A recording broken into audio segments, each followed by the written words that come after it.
ఇప్పుడు జరుగుతున్న పరిస్థితులు చూస్తే దేశంలో ఒక మెచ్చుకోదగ్గ సన్నివేశం జరిగింది. అది మొన్న జరిగిన కాక్రోచ్ జనతా పార్టీ యొక్క జంతర్ మంతర్ ధర్నా. ఎందుకంటే అది అర్ధ సంతోషం తెప్పించే సన్నివేశం. అంటే అర్ధ సంతోషం ఎందుకు, అసలు సంతోషం ఎందుకు అంటే, మౌనం అలవాటైపోయిన పరిస్థితిలో యువత వేరే వేరే డొమైన్స్లో డిస్ట్రాక్ట్ అయిపోయి అన్కాన్షియస్గా జస్ట్ లైక్ జాంబీస్, ఎటు అట్రాక్షన్, మ్యాగ్నెటిక్ అట్రాక్షన్ ఉంటే అటు వెళ్ళే జాంబీస్గా బతుకుతున్న పరిస్థితుల్లో ఇంకా మన దేశ యువతలో కూడా స్పార్క్ ఆఫ్ కాన్షియస్నెస్ ఉంది. We're thinking and we not only just post words vaguely on social media, we will stand on that words and we will fight for our views, we will fight for our rights. అంటే మాటని యాక్షన్లో చూపించిన సన్నివేశం కాబట్టి అది మనం సంతోషించాల్సిన విషయం. ఎందుకంటే నమ్ముతున్న దానికోసం, సమస్య కోసం బయటికి వచ్చి నిలబడే శక్తి ఒకప్పుడు యువతలో ఈ భారతదేశంలో చాలా విస్తృతంగా ఉండేది. ఇప్పుడు తగ్గిపోతున్న క్రమంలో, అలాంటి చీకటి కమ్ముకుంటున్న క్రమంలో కూడా ఒక స్పార్క్ ఆఫ్ లైట్ లెక్క ఆదరణ కనపడింది. దాన్ని ఖచ్చితంగా మనం మెచ్చుకోవాలి. కానీ ఆ స్పార్క్కి, ఆ ఎనర్జీకి ఒక డైరెక్షన్ ఉండాలి. ఎందుకంటే ఎనర్జీకి డైరెక్షన్ లేకపోతే డిస్ట్రాయ్ అయిపోద్ది. ఫస్ట్ తన్ని తానే డిస్ట్రాయ్ చేసేసుకుంటుంది, రిజల్ట్ రాదు. యాక్షన్ ఖచ్చితంగా చేయాలి. ఫస్ట్ ఆఫ్ ఆల్ యాక్షన్ చేయాలంటే, యాక్షన్ అంటే ఏంటి? The definition of action is any work that give result back వస్తే దాన్ని యాక్షన్ అంటారు. భారతదేశంలో గత కాలాలు చూసుకుంటే యువత విస్తృతమైన యాక్షన్ చేసేవాళ్ళు, వాళ్ళ నమ్ముతున్న దానికోసం బలంగా నిలబడేవాళ్ళు. కానీ దానికి డైరెక్షన్ లేకపోవడంలో రియాక్షన్ ఏమీ లేదు. అంటే ఒక ఎమోషన్కి డ్రైవ్ అయిపోయి కొన్ని ప్రాంతాల్లో శత్రువులకి రాష్ట్రం తెచ్చిపెట్టారు. ఎస్పెషల్లీ మన తెలంగాణ రాష్ట్రంలో, తెలంగాణ పోరాటంలో యువత వాళ్ళ రక్త మాంసాలను కరిగించి రాష్ట్రం తీసుకొస్తే, కానీ ఆ వైబ్లో, ఆ ఎమోషన్లో భావోద్వేగాలని శరీరాలకు ఎక్కించుకునే పేలుడు పదార్థంగా మారారు తప్ప వచ్చే రాష్ట్రం ఎవరికి? మనం ఎవరి వ్యతిరేకంగా పోరాడుతున్నాము? నేను పోరాడుతున్న శత్రువు ఎవరు? ఆ శత్రువుకి ఈ ఉద్యమాన్ని నడిపిస్తున్న నాయకుడికి ఏమైనా కనెక్షన్ ఆఫ్ ప్యాటర్న్ ఉందా? వాళ్ళిద్దరూ ఒకటే కోవలోకి వస్తారా అనే ఒక ఆలోచన విధానం, క్రిటికల్ థింకింగ్ అని జరగలేదు.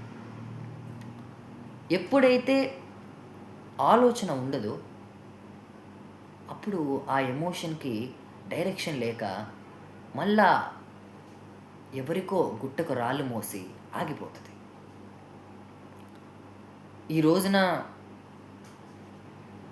ఆ యువత మూమెంట్లో చెప్పే పాయింట్ కరెక్ట్. లైక్ వాళ్ళు ఎత్తుకున్న ఎజెండా, పేపర్ లీక్ కానివ్వండి, అన్ఎంప్లాయ్మెంట్ కానివ్వండి, కరప్షన్ కానివ్వండి, దీస్ ఆర్ సిమ్టమ్స్. ఒక డిసీజ్కి, ఒక క్యాన్సర్ అనే డిసీజ్కి వేల సిమ్టమ్స్ ఉంటాయి. మనిషికి సిమ్టమ్స్ మారుతూ ఉంటాయి.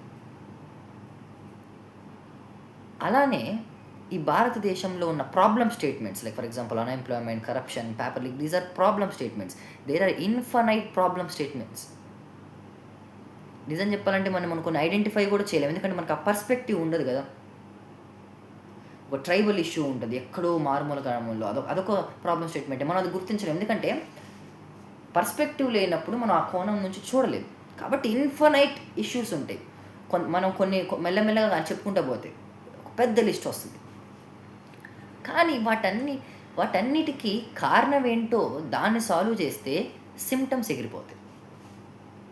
సో ఈరోజు పేపర్ లీక్ అవ్వద్దు అని పోరాటం చేయాలా? అన్ఎంప్లాయ్మెంట్ ఉండద్దు అని పోరాటం చేయాలా? కరప్షన్ ఉండద్దు అని పోరాటం చేయాలా?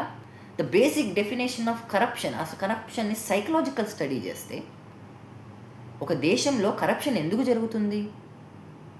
స్ట్రిక్ట్ రూల్స్ అండ్ రెగ్యులేషన్స్ లేకనా? రూల్స్ అండ్ రెగ్యులేషన్స్ అనేవి కంప్లీట్ కరప్షన్ ఎప్పుడు ఎరాడికేట్ చేయలేవు. ఎందుకంటే దాంట్లో నుంచి మనిషి లూపోలు ఎత్తుకుంటూ చేసేస్తాడు. కరప్షన్కి అసలు కారణం ఏమిటి?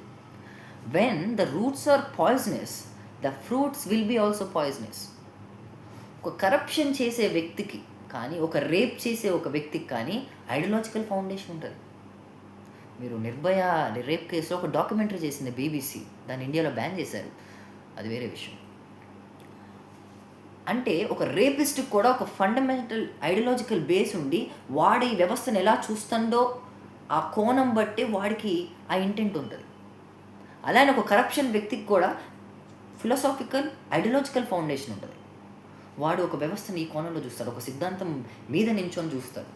ప్రతి వ్యక్తికి ఉంటుంది ఫిలాసఫీ. లేదనుకుంటారు ఫిలాసఫీ ఏదో దూరమైన విషయం అనుకుంటారు. A human being is a combination of different thought process. కాబట్టి ఈ ఇండియాలో ఈ వ్యక్తి ఎందుకు కరప్ట్ చేస్తున్నాడు అంటే ఆ వ్యక్తిలో ఉన్న కంటెంట్ ఆఫ్ థాట్స్ అనేవి పాయిజనస్, ఆ ఐడియాలజికల్ బేస్ పాయిజనస్. కాబట్టి కరప్షన్ జరుగుతుంది, పేపర్ లీక్ జరుగుతుంది. ఆ పాలించే వ్యక్తికి ఆ పాయిజనస్ ఐడియాలజీ ఉంది కాబట్టి ఆ రిఫ్లెక్షన్ అనేది అన్ఎంప్లాయ్మెంట్ అని అది ఇది అని మనకి ఆ దేశంలో కనబడుతుంది. మరి ఈరోజు ఉన్న యువత దాన్ని మార్చాలి అని అనుకున్నప్పుడు ఆ సోర్స్కి వెళ్ళాలి కదా, ఆ సోర్స్ని పట్టుకోవాలి కదా. ఏంటి ఆ సోర్స్? ఐడియాలజికల్ పాయిజన్ని తీసేయటం. ఒక ఐడియాలజికల్ని నిర్మూలించాలి అంటే దానికి ఒక కౌంటర్ ఐడియాలజికల్ ఫ్రేమ్వర్క్ తయారు చేయాలి. ఆ కౌంటర్ ఐడియాలజికల్ ఫ్రేమ్వర్క్ని పట్టుకొని ఫస్ట్ అది ఆ నడిపించే వ్యక్తి నాయకుడు అంటే ఇప్పుడున్న యువత ఎక్కించుకోవాలి. ఇప్పుడున్న యువత సోల్ కన్స్ట్రక్ట్ అయినప్పుడు, ఇప్పుడున్న యువతకి క్యారెక్టర్ కన్స్ట్రక్ట్ అయినప్పుడు మనం కూడా కరప్ట్ అవ్వం. ఇప్పుడు మనకి అప్పుడు ఛాన్స్ ఉండదు. ఎందుకంటే మేము ఈ యువత పాలిస్తే, ఈ జెన్జీ పాలిస్తే ఈ దేశం మారుద్దని ఎప్పుడు చెప్పగలవు? ఇప్పుడున్న ఈ జెన్జీ యువతలో కానీ ఈ మనిషిలో ఈ శరీరం లోపల ఇప్పుడున్న పాయిజనస్ ఐడియాలజీకి కౌంటర్ ఐడియాలజీ ఉంది అని నువ్వు చెప్పినప్పుడు మాత్రమే, నువ్వు పాలించినప్పుడు ఈ దేశం మారుద్ది అని నువ్వు చెప్పగలవు. కాబట్టి ఇప్పుడున్న యువత ఏం అర్థం చేసుకోవాలి అంటే ప్రాబ్లమ్ స్టేట్మెంట్స్ని ఫౌండ్ అవుట్ చేయటమే కాదు, దాని సోర్స్కి వెళ్ళి ఆ సోర్స్ని విస్తృత సుదీర్ఘ పోరాటం రచించి ఆ సుదీర్ఘ పోరాటంలో మనము ప్యారలల్గా ఈ ప్రాబ్లమ్ స్టేట్మెంట్స్ కూడా పోరాటాలు చేయాలి. ఆ సుదీర్ఘ పోరాటం లేకపోతే ఈ ప్రాబ్లమ్ స్టేట్మెంట్స్ పోరాటాలు ఎప్పటికీ సాల్వ్ అవ్వవు. ఈరోజు పేపర్ లీక్ జరిగింది, నిజంగానే ఓకే, ఇప్పుడున్న డిమాండ్ ఏంటి? ఎడ్యుకేషన్ మినిస్టర్ రిజైన్ చేయాలి, చేశాడు అనుకుందాం.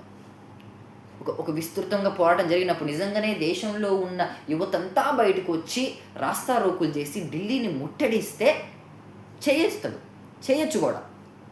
మళ్ళీ జరగదు ఆ పేపర్ లీక్, మళ్ళీ ఉండదు ఆ కరప్షన్. పాలించే శత్రువు ఏం చేస్తాడంటే ఒక ఉద్యమాన్ని విస్తృతంగా ఉన్నప్పుడు ఆ ఉద్యమం ఏం కోరుకుంటుందో అది ఇస్తాడు, అనివార్యంగా ఇస్తాడు కొన్నిసార్లు.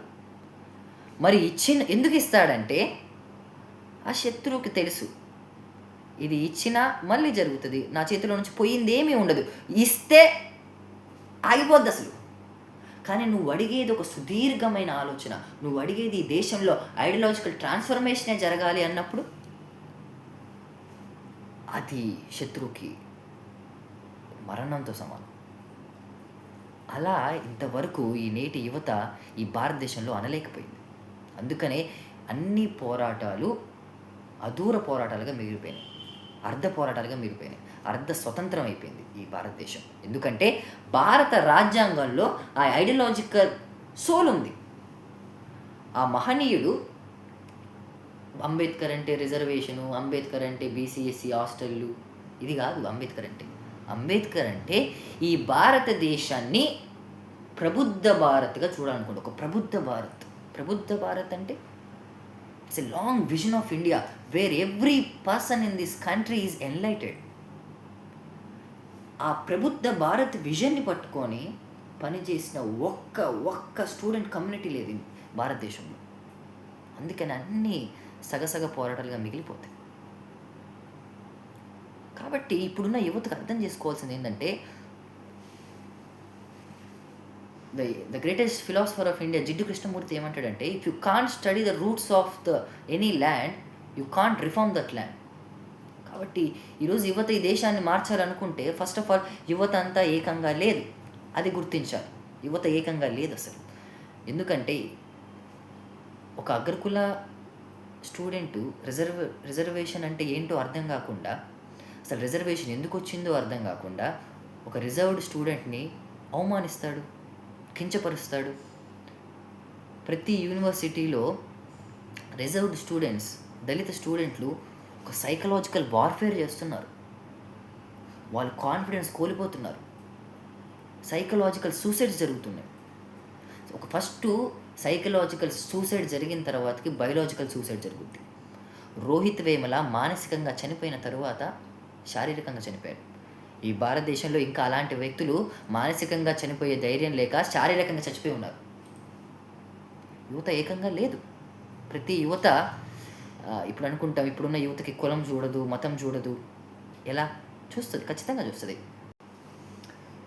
సో ఇప్పుడు చాలామంది వేగ్గా అంటారు, లైక్ ఇప్పుడున్న యువత కులం చూడదు, మతం చూడదు, కాబట్టి వాళ్ళకి రాజకీయ ఇంటెంట్ ఉంటే ఆ సమాజం మారుతుంది. అది ఎంత vague and without empirical analysis అంటే,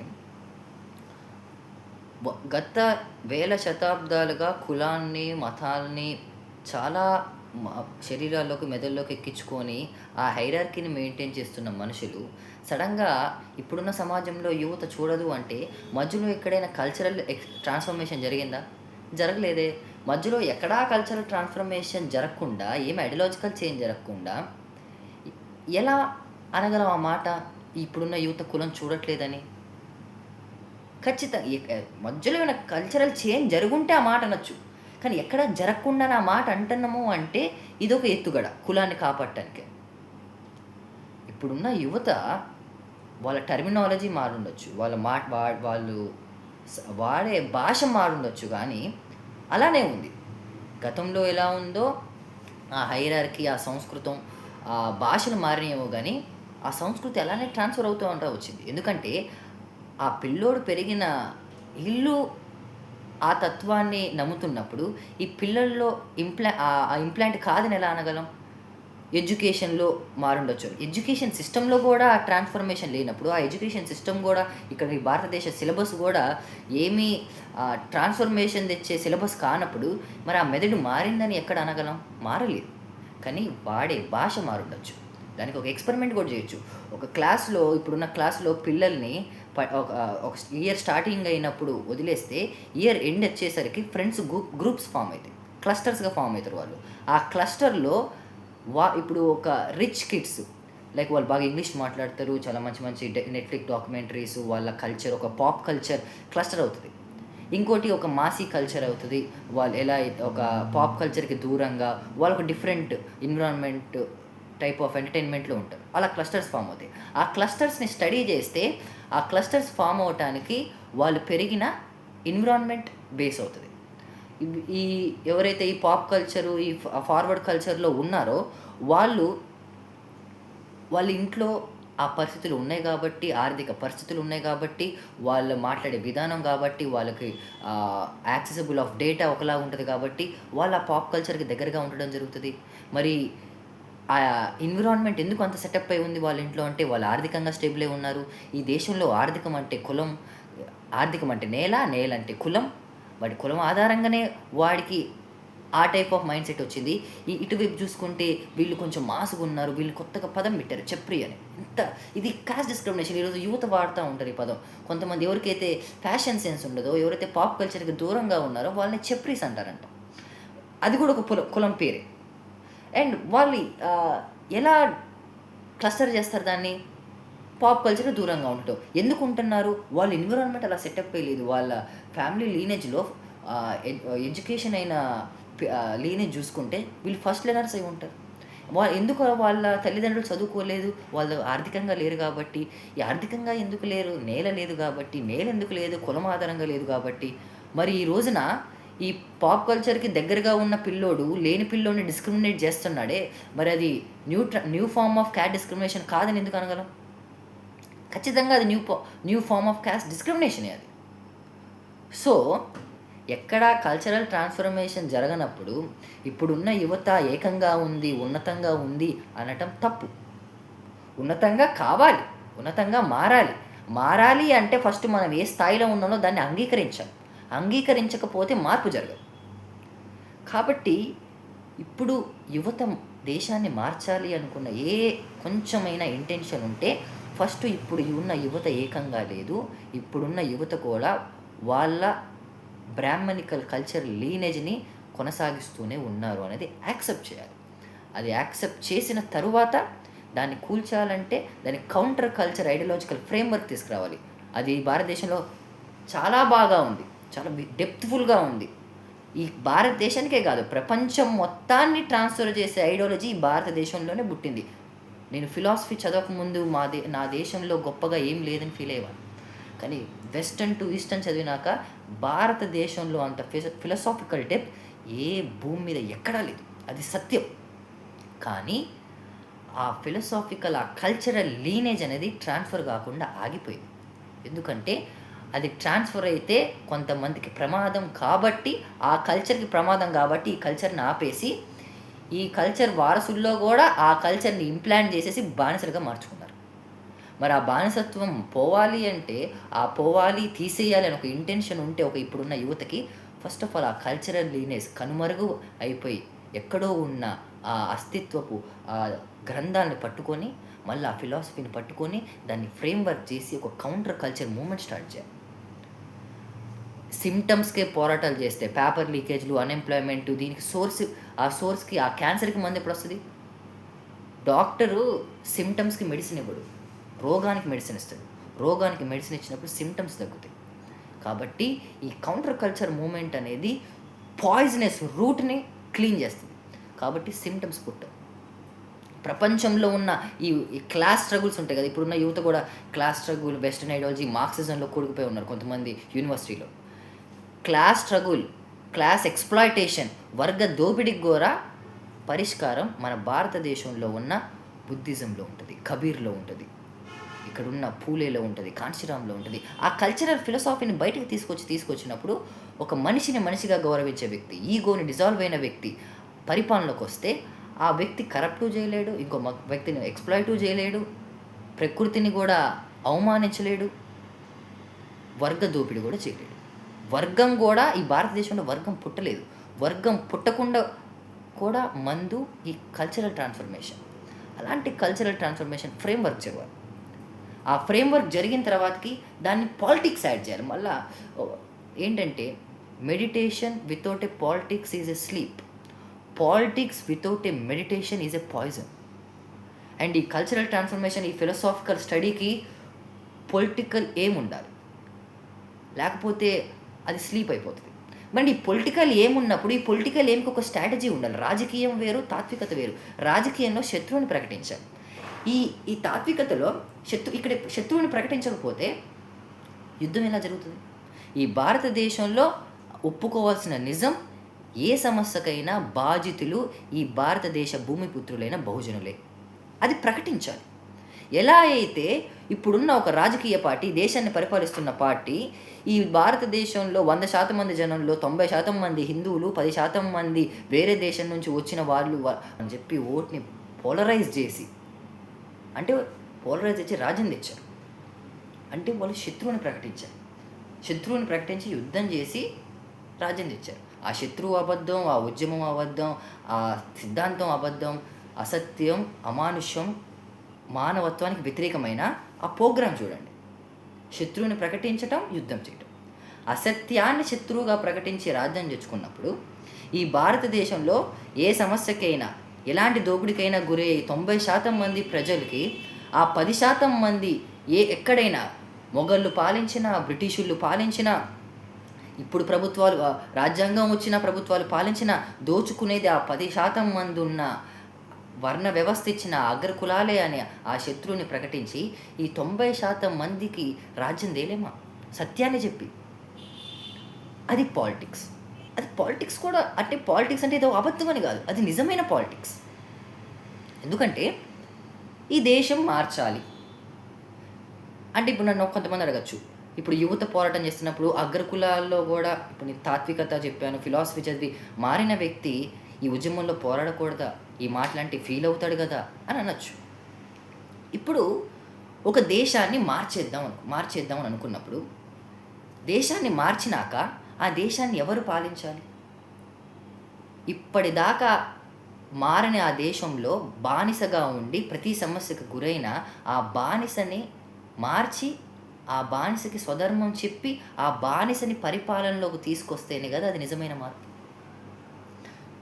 నేను నిజంగా నమ్ముతాను, ఫిలాసఫీకి ఆ దమ్ముంది, ఆ సత్యం ఉంది, అగ్రకుల వ్యక్తిని కూడా మార్చేస్తుంది. దాని వెనకాల నా అనుకున్న బుద్ధుడు ఫస్ట్ బ్రాహ్మణుని మార్చాడు, అది నిజమే. కానీ నిజంగా అగ్రకులంలో మారిన తత్వాన్ని చదివి కల్చర్ని చదివి ఈ భారతదేశాన్ని నిజంగా చదివి ఈ భారతదేశంలో ఉన్న సమస్యను అర్థం చేసుకొని ఈ వ్యక్తికి ఏమర్థమవుతుందంటే నేను పుట్టిన కమ్యూనిటీ ఈ భారతదేశాన్ని మోసం చేసింది, కాబట్టి ఈ భారతదేశాన్ని ఎవరు వేలాలి? గాయపడ్డవాడిలోనే వెలుతురు వెళ్తుంది, కాబట్టి ఆ గాయపడ్డవాడు ఈ రాజ్యాన్ని ఏలాలని చెప్పి ఆ శత్రువుని ఫస్ట్ ఈయనే ఎక్కువ ప్రకటించి వెనక నిలబడి ఆ రాజ్యానికి పనిచేయాలి కదా. ఇది ఎక్కడ జరిగింది తెలుసా? అమెరికాలో బ్లాక్స్ పోరాటంలో జరిగింది. మాల్కమ్ ఎక్స్ వెనక ఒక తెల్ల జాతీయుడు వచ్చి నాకు మొత్తం అర్థమైంది సార్ అంటే, మాల్కమ్ ఎక్స్ ఏమన్నాడంటే, మరి మొత్తం అర్థమైనప్పుడు మీరు ఏం చేస్తారంటే మీ వెనకుంటారు, ఎందుకంటే నాకు సత్యం తెలిసింది, కాబట్టి నిజం గెలవాలి అంటే నేను నా వెనకుండి మీకు పనిచేస్తాను, మిమ్మల్ని రాజుని చేస్తాను అని అన్నాడు. తాత్వికత ఎక్కటం అంటే ఈ మాట ఒక అగ్రకుల స్టూడెంట్ అనటం. అలా అనకపోతే నిజంగా నేను ఇప్పుడు ఈ దేశంలో శత్రువుని ప్రకటించినప్పుడు తనలో ఏదో ఫీలింగ్ వస్తుంది అంటే తను ఇంకా తన స్వధర్మాన్నే నమ్ముతున్నట్టు, మారినట్టు కాదు. కాబట్టి ఈ దేశాన్ని మార్చడం చాలా సూక్ష్మంగా స్టడీ చేస్తేనే జరుగుతుంది. ఆ స్టడీ చేసిన వ్యక్తులు చాలా కొద్ది మంది, వేలలో లెక్కబెట్టిన వాళ్ళే ఉన్నారు కాబట్టి దేశం ఇంకా మారట్లేదు. ఆ పూలే తర్వాత, బుద్ధుడి తర్వాత పూలే తర్వాత, అంబేద్కర్ తర్వాత, కాంచీరాం తర్వాత ఆగిపోయింది. తర్వాత ఆ మూమెంట్ ముందుకెళ్ళలేదు. ఇప్పుడున్న యువతకున్న ఒక అడ్వాంటేజ్ ఏంటంటే వాళ్ళు తత్వాన్ని చదవగలరు. ప్రతి యువత తత్వాన్ని చదివి మారగలిగే శక్తి ఉంది. ఎందుకంటే ఎక్కడో ఉన్న యువతకి కొంచెం ఈగో తక్కువ ఉంటుంది ఇప్పుడున్న కల్చర్, కాబట్టి ఆ ఈగో కరిగే అవకాశం ఉంది, నేను నమ్ముతున్నాను. కాబట్టి సత్యాన్ని శరీరంలోకి ఎక్కించుకొని పోరాడాలి, అప్పుడు మాత్రమే ఈ యువత పోరాటాలు అనేవి నిజమవుతాయి. సిమ్టమ్స్ని ఒకటే గుర్తించి దాని గురించి పోరాటంపై కాకుండా అల్టిమేట్ సొల్యూషన్కి ఒక ప్రోగ్రామ్ చేసి ఆ ఎనర్జీకి ఒక డైరెక్షన్ ఇవ్వాలి. లేకపోతే ఈ దేశం ఎలా ఉందో అలానే జరుగుతాయి. ఎన్నో పోరాటాలు జరిగాయి. తెలంగాణ అనేది బెస్ట్ ఎగ్జాంపుల్. తెలంగాణ పోరాటం అనేది ఆ యువత చేసిన పోరాటాల్లో. కాబట్టి కల్చరల్ ట్రాన్స్ఫర్మేషన్ జరగాలి, ఆ కల్చరల్ కౌంటర్ కల్చర్ మూమెంట్ జరగాలి. అది యువత ఆలోచించాలి.